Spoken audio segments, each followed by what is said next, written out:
අවුරුදු 60ක් මිනිස්සු සමහරු ජීවිත පරිත්‍යාග කළා. මොකටද? සමාජවාදී රාජ්‍යයක් ගොඩනගන්න. ඔව්. 3න් 2ක බලයක් සමාජවාදී රාජ්‍ය වෙනුවෙන්. ඔව්. මිනිස්සු දිවි හිමියෙන් කැප වෙලා. ඔව්. අසත්ත පහක් අය කරන් තු ඒගොල්ලොම කියන ස්වේච්ඡාවෙන් තමන්ගේ ගෙවල් දොරවල් ගැන හිතන්නේ නැතුව කැපකිරීම කරනවා. කලේ ඒ සියලු දේවල් ටික කලේ මේ ආර්ථික මොඩලයේ දිගේම රට ගෙනියන්නද? එවනම් ඇත්තටම ලොකුම බොරු ටිකට අහු වෙලා තියෙන්නේ අර විශාල කැපකිරීමක් කරපු කණ්ඩායම. ජනතාවටත් වඩා පක්ෂය වෙනුවෙන් පෙනී සිටිය මිනිස්සුන්ට අර 103යි කියලා අපහාස කරද්දි පක්ෂය අල්ලගෙන මිනිස්සු ඒ මිනිස්සුන්ට තිබෙන පෝස්ටර් ගහපු මිනිස්සු අන්න හරි.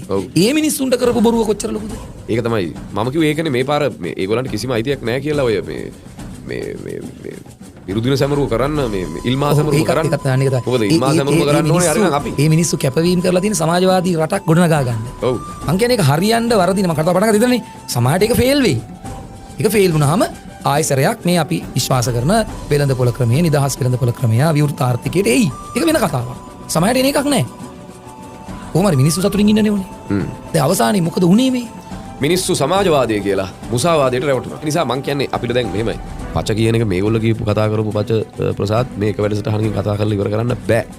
අපි අද දවසට මෙහෙම ඉමු.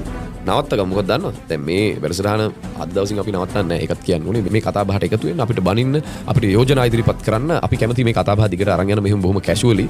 ප්‍රසාද් අපි මේක අදින් මෙහෙම නවත්තන්නේ නැහැ. අපි ඒ බලාපොරොත්තු ප්‍රේක්ෂකයන්ට දෙනවා. මම තව පොඩි කැලක් එකතු කරන්න.